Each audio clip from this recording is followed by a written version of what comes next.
Good morning.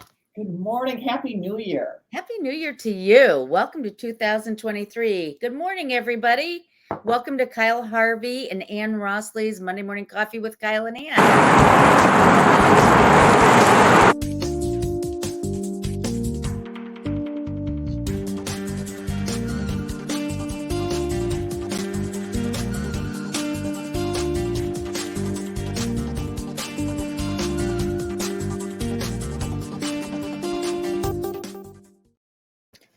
Good morning, everyone. My name is Ann Rossley. I'm here with my dear friend and colleague, Kyle Harvey. We sell real estate in downtown Chicago in the wonderful Baird Warner Gold Coast office. We come to you every week to talk about real estate in downtown Chicago. Hello. Good morning. Thank God 2023 is here. I'm looking forward to 2023. It's going to be a great year. It may not be a boom for real estate, but it's going to be a very good year. We'll talk more about that later. But yeah, it's good to see you. You had some things happening over the holidays. You're getting settled in your digs again. Your renovated, lovely digs. I like the background there. This room is pretty much the same, but much has changed, and that's been a lot of fun and exhausting and expensive. It's awesome. But I also got COVID, recovered from it, and went to California. How about you? You had a lot going on. We stayed in town for the holidays, had a wonderful time with family and friends, and it just went too quickly. But back in the saddle again, back where a friend is a friend, as the song goes. So I have to say, yesterday I was telling you a little bit about this luncheon I went to. Shout out to Deborah Cohen, who I met and got to speak with, head of the history department at Northwestern and author of this wonderful book called Last Call at the Hotel Imperial. I heard about that book. So this is the history of those reporters that were influential in the 20s and 30s leading up to World War II, and how they really knew what was going on and what was going to happen and predicted it, and how they kind of changed how reporters reported. Fascinating book. Even more fascinating author, who I really came to respect in speaking with her. And that was great. I'm a reader nut, and a history nut. So this was so up my alley. Excellent. Yeah. All good stuff. Book report soon. Book report. Excellent. Well, all right. So this being our 99th episode, we are going to continue in the same format as the previous 98 episodes, but then we have some kind of fun stuff planned for next week for our 100th, right? Yes. So in keeping with that, we're going to do what we always do, and that is start the day off with statistics. Stats. Here we go. Oh, give me 1 second here. I have to remove our names. There we go. Okay. All right. This is going to be a recap for the whole year, everybody. We're going to talk first with single family homes. And we kind of fell off the mountain there at the end of the year, but still higher than 2020. This is detached single family homes in the lakefront communities. 1,277 properties closed. So very similar to 2022, which I'll show you in a minute the closed, but 59 homes closed. Almost the bottom for the last several years, except in 2018, we had 50 closed in the month of December. So I wanted to pull. That's just December. Just December, correct. Okay, because I was going to say, I think I know more than 59. Yes. 59 is down here. Got it. Thank you. And you can see these peaks here, right? Yeah. So we just kind of. Yeah. All right. So here are homes under contract, which, is the future of home closings. And that's even more below at 36. And that is the lowest, Dennis, we're beating you to the headline here. Fewer homes went under contract than in any other month in the last 10 years in the lakefront communities. I'm gonna let that sink in for a minute. I need to lie down. All right. Homes for sale could be part of that reason, other than interest rates. Look at that. Because look how much lower the number of single family homes for sale is. That's just unbelievable. Crazy number of low homes for sale. So, I mean, economics 101. So even though fewer homes closed, because there were so few to choose from, the price continues to stay steady and up at 1,265,000, which was actually up 6.4% versus the previous year. Wow. All right, condos. This did not stay the same as 2021, like single family homes. Or yeah, this is higher though than 2020. Look at me pointing to the screen like you can see what I'm pointing at. I see. How silly is that? So 13,000 condos closed. All right. This was not the lowest condos. At 503 in the month of December, also down 46.9%. So like almost 50% down versus the previous year. However, Yeah, that's a nice drop. 438 under contract. So again, fewer under contract than closed. So that tells me January closings are going to be low. Yeah. Right? Well, it has to be. Exactly right. Okay. Number for sale, 2112. Look how low that is. Fewest number of condos for sale than in the last 10 years by a substantial amount. That's absolutely true. Though in December, a lot of people, including some of my listings, hid on the private network, so it would not be considered in here. Though Mine too. For sale, but they're hiding in the private network. Absolutely right. And you know what? I have 2 properties on the private network right now, and hiding is a good term for it. But agents are showing my private listings because there's nothing else to show. Finally, agents are looking at the private listings. Exactly right. Exactly right. Okay, this I thought was interesting. Look at this. Yeah. Showings per listing went up in December. I think people were out and about. I think there were people out and about. There's just not enough to sell. Yeah. You saw from the previous slide. You know, I felt it ticking up. Okay. Median sales price, again, is holding steady at 400. So, all right. So I did want to show you this though. Okay. Let me share one more thing with you before we go into the next segment. So this is, wait, I'm going to bring you back to single family since we started last time, single family. All right. This is what's new in the last 9 days. Yeah. Things are coming back on, out of the private into the public. We haven't seen the burst. Mm-hmm. And we typically don't see a burst. Like we see a burst of buyers typically around Super Bowl Sunday. And, you know, but 31 is a fairly decent number for the first 9 days of January. And then we've got 294. Remember, we just saw that only 2,100 condos were on the market at the end of December, 2,100. So 294 is more than a 10% increase. Yeah, no, absolutely.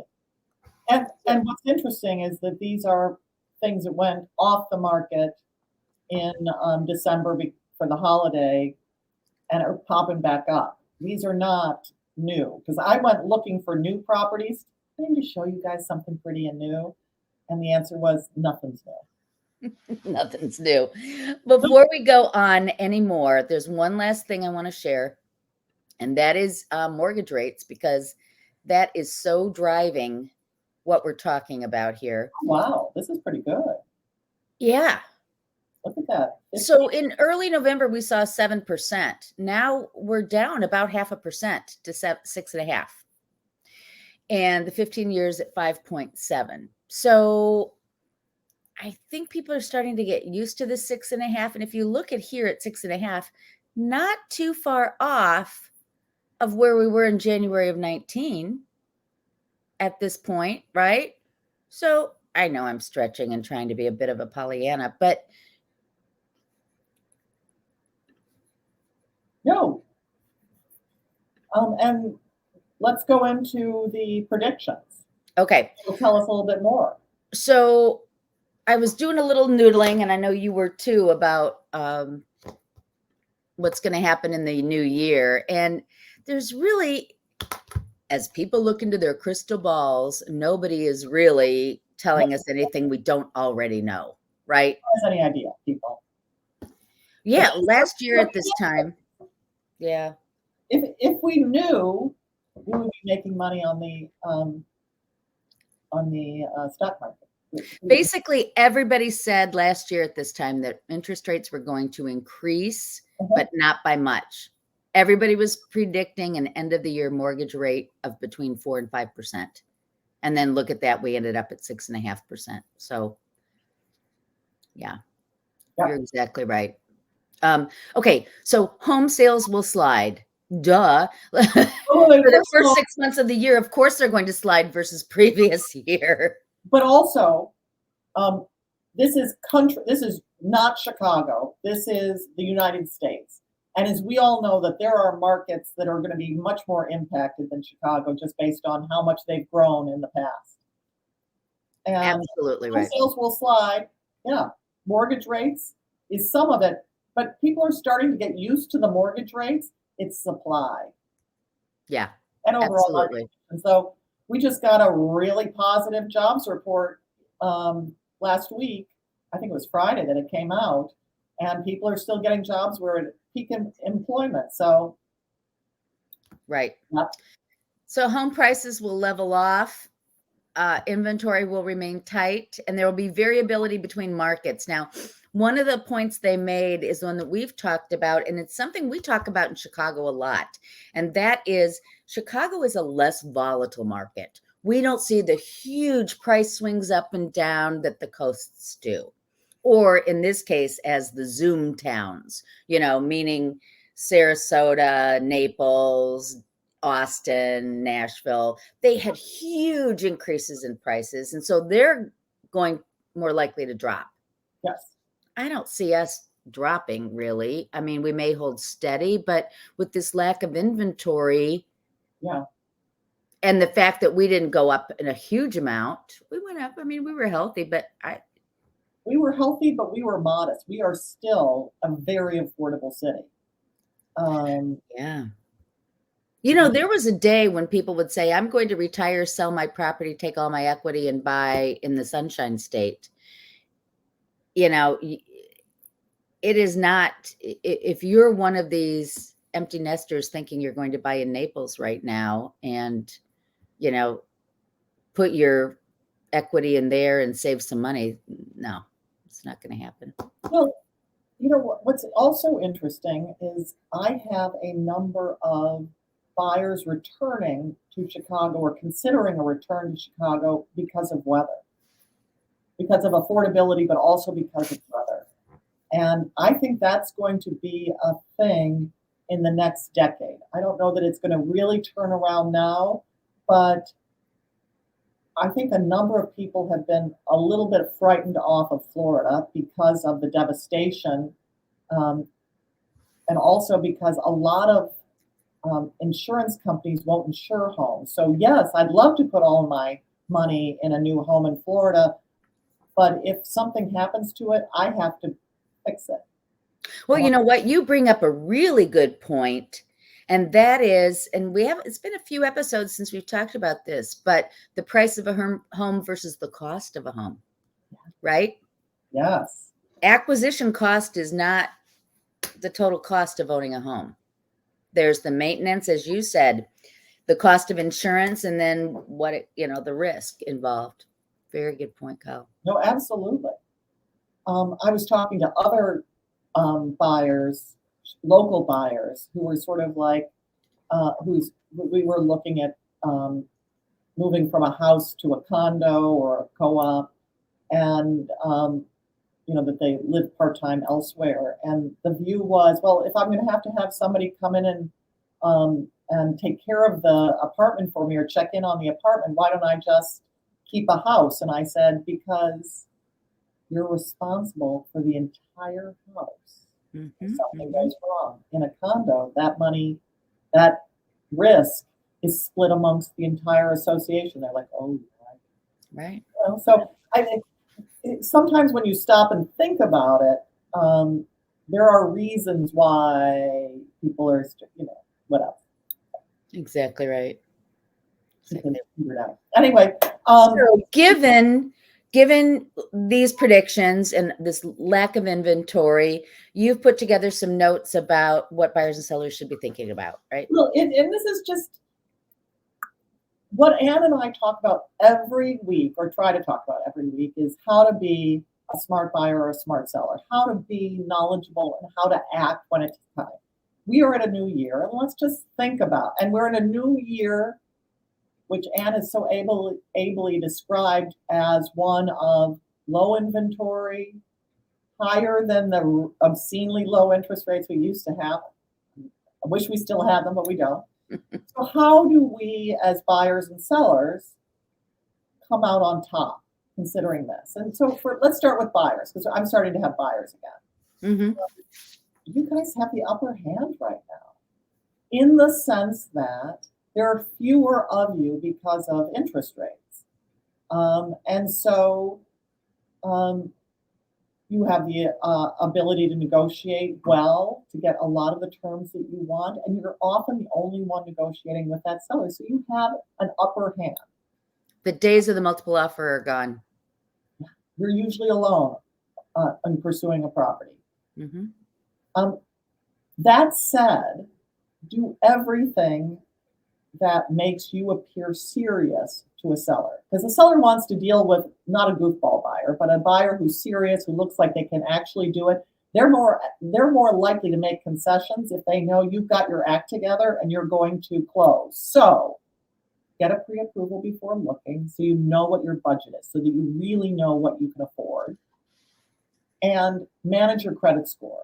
And by managing your credit score, that's going to determine what rate you can get. So you'll be able to buy more with a higher credit score.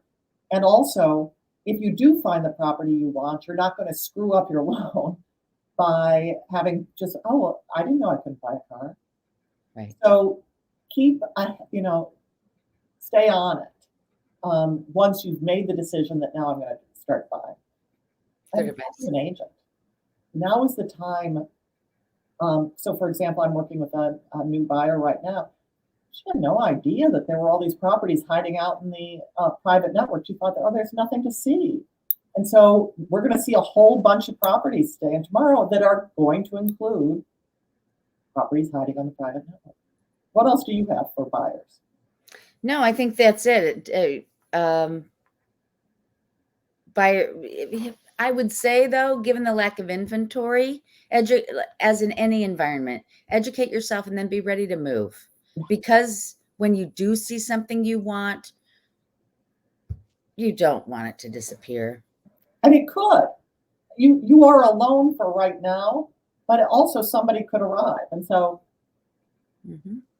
for sellers, what do you think? What do you advise sellers, Anne? Well, even though buyers today are smart, so even though there may not be a lot of inventory, be ready when you go on the market. Do it the right way. Don't think that anybody is going to come in just because you are new to the marketplace. We still need to do the basic things, the same staging, decluttering, marketing that we always do. One of the things that you and I see when we look at Top Agent Network or a lot of communication through Top Agent, send me your off-market properties. People because buyers look on their phones and look at Zillow, they've been stalking properties for a long time. They've seen all those pictures. They want to see something new. And so this is not the time to let things slide. Really do the decluttering, really invest, stand out, make your property look great so that people don't sort of pass over it and sort of say, oh, find me something that nobody else has seen. Make yours look great. Yeah. And you bring up a really good point. These buyers that I'm starting to work with who are planning on buying in the next 6 months, they have been stalking the internet. And it's been interesting to hear what they say about what they're looking at. Some of these agents put pictures that confuse buyers. And so one of the things, well, they'll put a picture of a common area close to the front. So then the buyer thinks that's part of the unit when it's actually, part. Well, you know what? If this is something for agents to think about. So it's confusing. So I don't know. Agents, be smarter. Buyers, work with an agent. Look at a property in person. Don't necessarily dismiss it because you don't like it online. Because to your point, you were talking about a co-op that you're working with and talking about the fact that the last sale had been so low, right? If you look, only by going out in person, only by working with an agent, will you realize that a property doesn't look so snappy online, but really is a bargain that can be freshened for good value.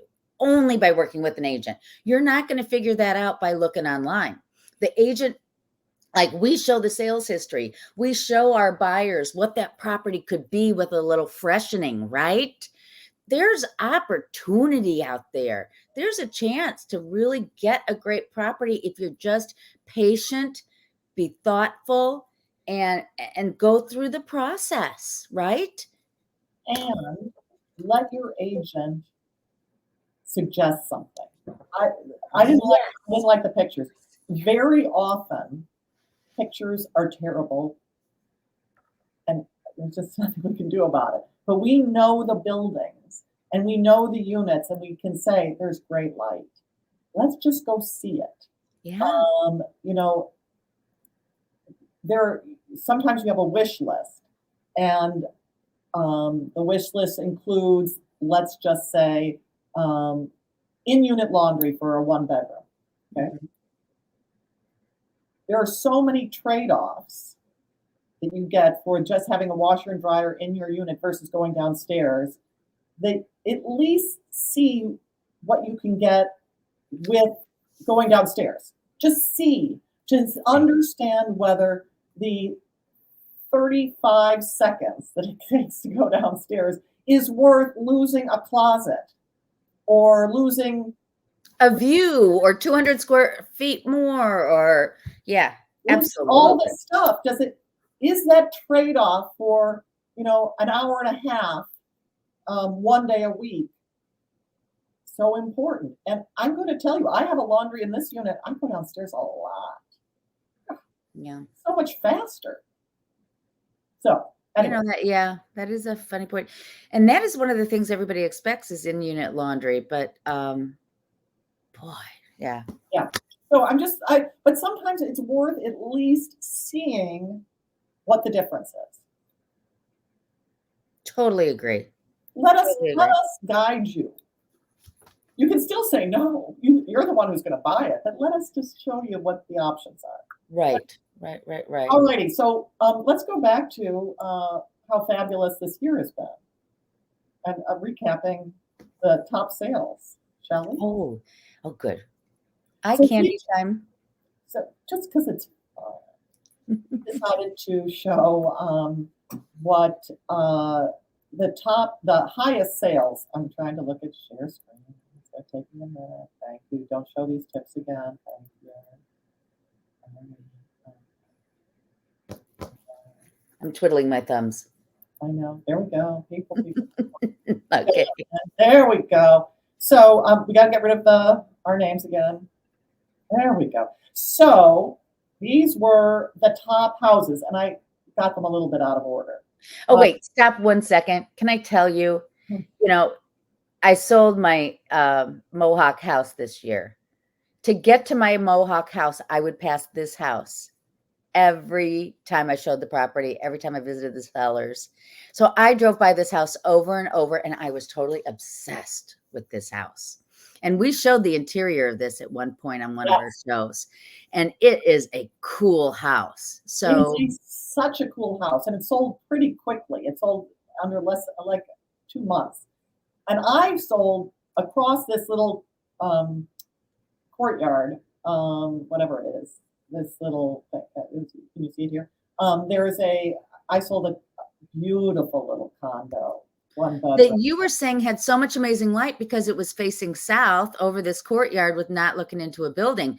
And you Well, talk pretty about building to look at. location. Yeah, How about this location? This is amazing. it is. It is amazing. So this sold for 8.1 million. Pretty nice in March.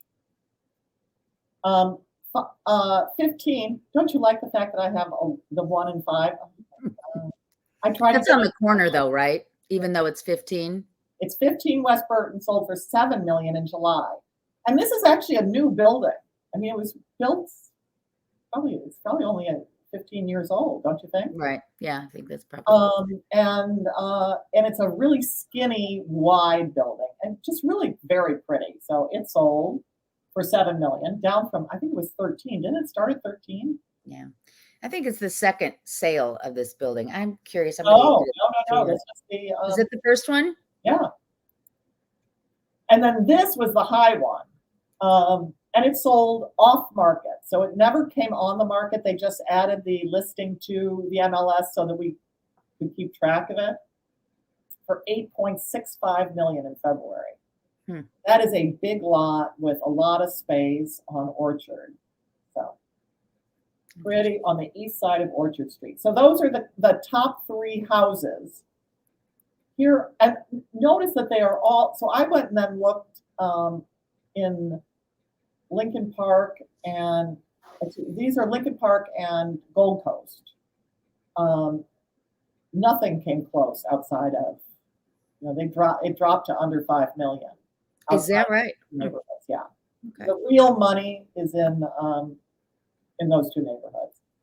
Then, and same, interestingly, with the condo sales. So the top condo sales were all new buildings, or yeah, they were pretty much, except for, so St. Regis, these are full floor, $20 million, and it was on the market for 18.5, but clearly they had some upgrades. So $20.5 million in September.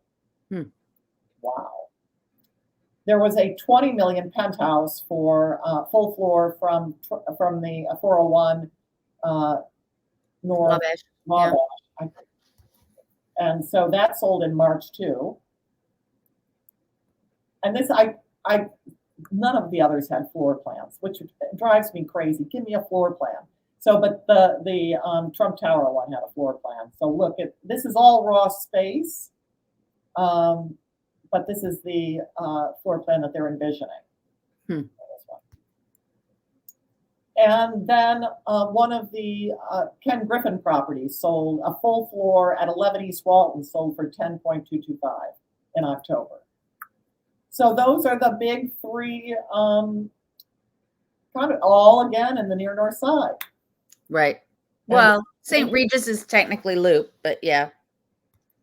I guess it is. Mm-hmm. I'm claiming the Loop. I know you are, and then you should. So that's all I got. That's good stuff. All right. Well, it's nice seeing so when people say, oh, the rich are leaving Chicago, not so much. No, that's right. I mean, yeah, the Ken Griffin properties are on the market and are selling, and that's kind of the real estate scuttlebutt. But, people are buying those up. So people are infilling. It's interesting, though. There are certain buildings that are starting to turn over. And 800 North Michigan, which is the Park Tower, right?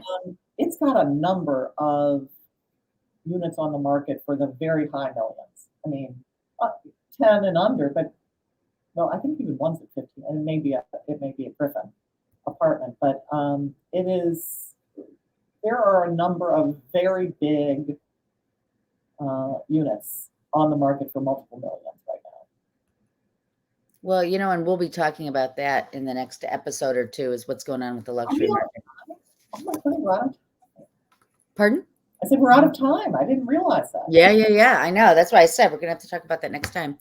Everybody, thanks for watching our 99th episode. Thanks for following us on YouTube, or subscribe to us on YouTube. Follow us on social media. And we will see you next week on Monday Morning Coffee with Kyle and Ann. Thanks for watching.